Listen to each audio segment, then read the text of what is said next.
Rejoignez dès à présent la grande famille des abonnés de votre chaîne Sika TV sur les réseaux sociaux. Sika TV, le vrai visage de l'actualité en Afrique, est en direct et en replay sur YouTube. Abonnez-vous et cliquez sur la cloche de notification pour ne rien rater. Nous sommes également présents sur Facebook et sur Twitter.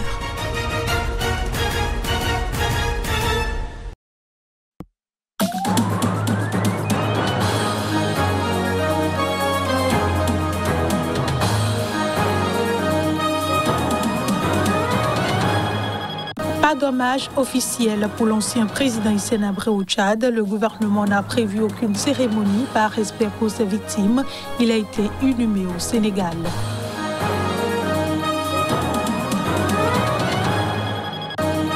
Quatre morts et plusieurs blessés, c'est le bilan d'une fusillade près de l'ambassade de France à Dar es Salaam. Les échanges de tirs ont eu lieu ce mercredi.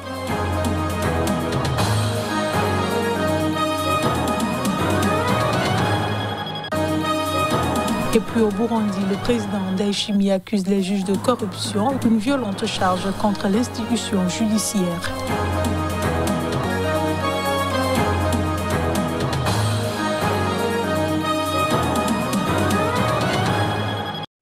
Bonsoir à tous et bienvenue dans cette édition. 3 policiers et un agent de sécurité privée ont été tués mercredi dans une fusillade à proximité de l'ambassade de France dans la capitale économique tanzanienne Dar es Salaam. Des échanges de tirs ont eu lieu à la mi-journée, a annoncé un responsable de la police. Les précisions. L'agresseur, dont les motivations sont pour l'instant inconnues, a été abattu par les forces de police devant le bâtiment de la représentation française. Selon le chef des opérations de police, 3 policiers et un agent de sécurité privée ont été tués et 6 personnes ont été également blessées. Il est trop tôt pour conclure qu'il s'agit du terrorisme. Nous enquêtons toujours sur les motivations, a-t-il ajouté. L'organisation SIT, spécialisée notamment dans la surveillance des sites djihadistes, a rapporté dans la soirée qu'un média lié au groupe État islamique avait évoqué une attaque sur l'ambassade de France à Dar es Salaam menée par un homme de nationalité somalienne. Aucune revendication n'a toutefois été formulée. Les échanges de tirs ont eu lieu à la mi-journée sur Ali Hassan Mouini Road, avenue de Dar es Salaam où se trouvent plusieurs ambassades et représentations étrangères. Des vidéos diffusées par un média local montrent un homme armé d'un fusil automatique, vêtu d'une chemise à carreaux et portant un koufi, culotte de prière musulmane de couleur blanche, marchant sur un trottoir, longeant notamment un bus et un tuk-tuk.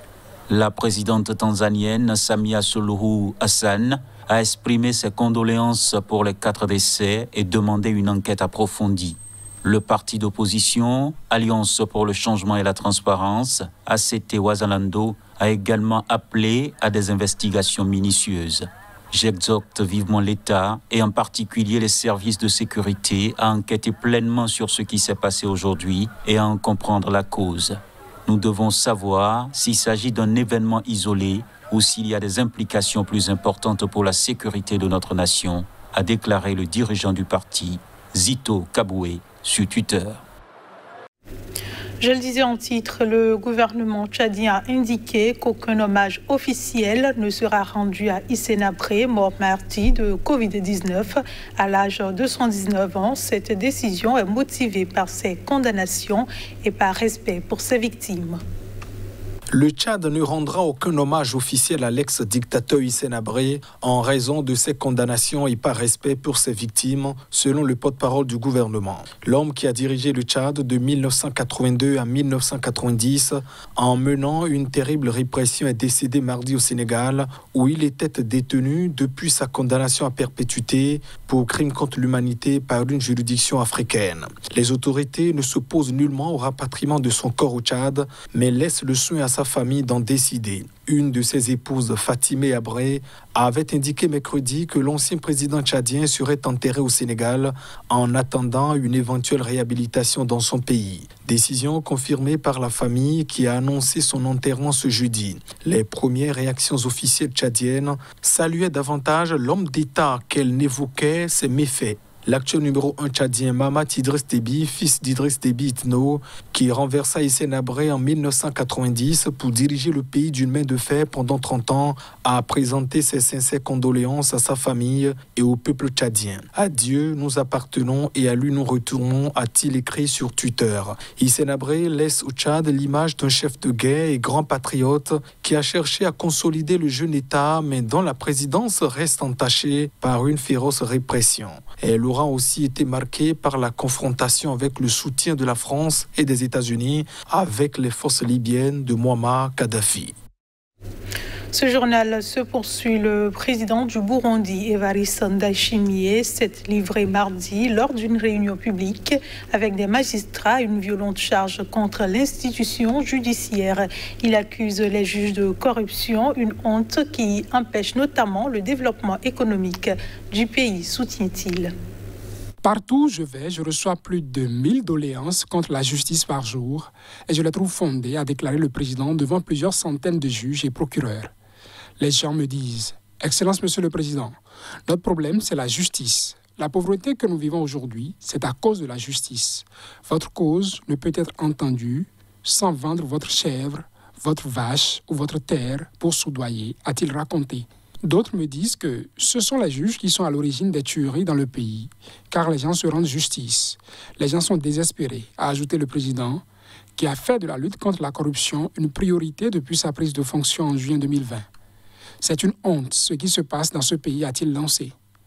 Pays parmi les plus pauvres du monde, le Burundi a été classé parmi les 10 plus corrompus par Amnesty International. L'ONG Transparency International le place en 165e position sur 180 pays. Cette corruption décourage tout investissement, affirme Evariste Ndayishimiye. Les investisseurs étrangers ne viennent plus au Burundi. Vous trouvez des stratagèmes pour les dépouiller de leur argent. Ils n'ont nulle part où se plaindre. Vous vous mettez en bande pour les escroquer et en même temps, vous dites que vous voulez le développement pour notre pays, a-t-il lancé. Même le Burundais a peur d'entreprendre car il se dit « Je renonce, car je sais que mon projet va être détourné et personne ne va me rendre justice », a-t-il poursuivi. Aucun développement n'est possible dans un pays où il n'y a pas de justice. Il ne peut pas y avoir de paix, a-t-il ajouté. Un président du tribunal du Sud-Est lui a répondu au cours de cette réunion que les magistrats étaient prêts à changer de comportement et à se corriger, mais a aussi appelé le président burundais à mettre fin aux interférences des responsables politiques dans la justice.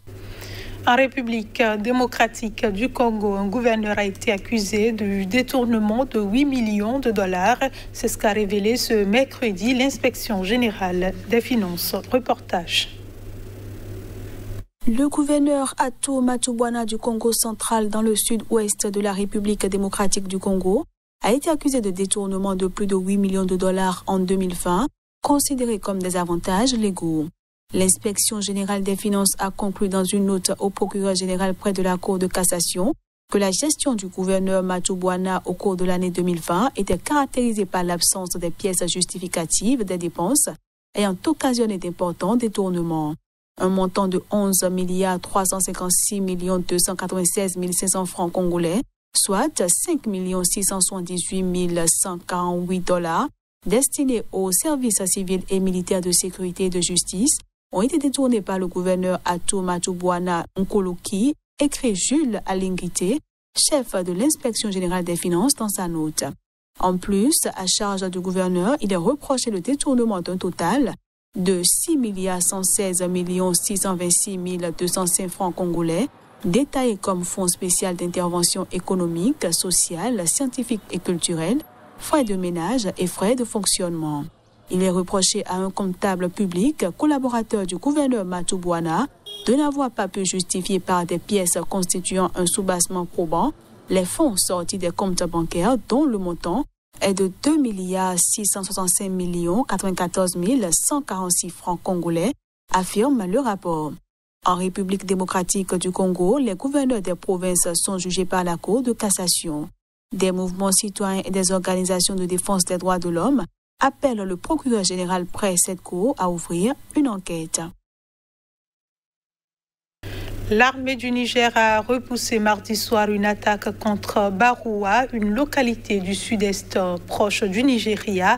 Des milliers d'habitants s'étaient réinstallés dans cette localité. Ils avaient fui de précédentes attaques djihadistes.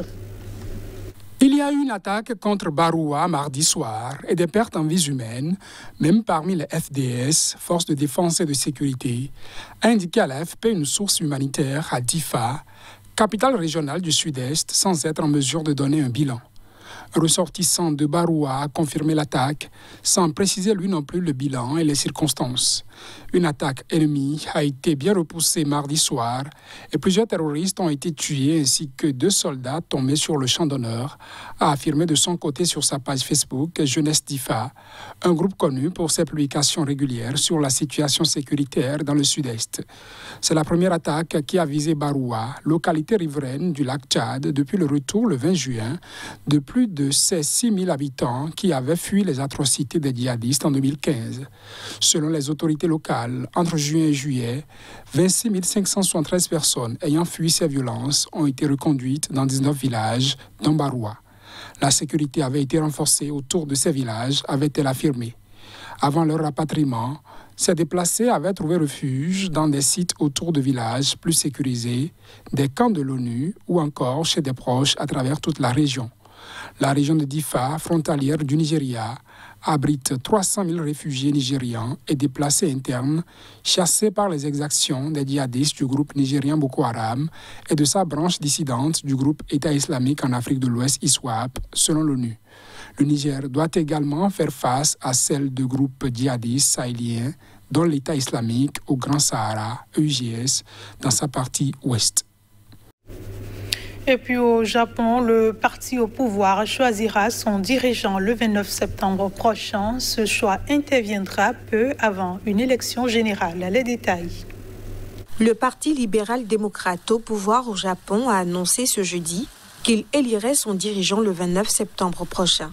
Cette annonce intervient alors que l'actuel président du parti et premier ministre nippon, Yoshihide Suga, bat des records d'impopularité à quelques semaines d'une élection générale. Désigné après la démission de son prédécesseur Shinzo Abe il y a 1 an, le Premier ministre est en effet sévèrement critiqué pour son action jugée insuffisante face à la pandémie. Et ce, au moment où le Japon peine à maîtriser la propagation inquiétante du Covid-19 sur son territoire. Selon un sondage réalisé mi-août, le taux de popularité du gouvernement a chuté à 31,8%, à son niveau le plus bas et bien loin des plus de 60% d'approbation dont il disposait en septembre 2020. Par ailleurs, plusieurs candidats soutenus par Yoshihide Suga ont récemment été battus lors d'élections locales, comme dernièrement le prétendant à la mairie de Yokohama, fief électoral du Premier ministre, des défaites jugées de mauvais augure pour son avenir à la tête du parti. La commission électorale du PLD a approuvé ce jeudi matin la date de son scrutin qu'une assemblée générale devait entériner plus tard dans la journée. Au moins 3 prétendants ont signalé leur intention de disputer le trône à Yoshihide Suga. Il s'agit de l'ancien ministre des Affaires étrangères, Fumio Kishida, qui s'est officiellement déclaré ce jeudi, du stratège politique en chef du parti Akubun Shimomura et de l'ancienne ministre ultra-conservatrice Sanae Takaichi.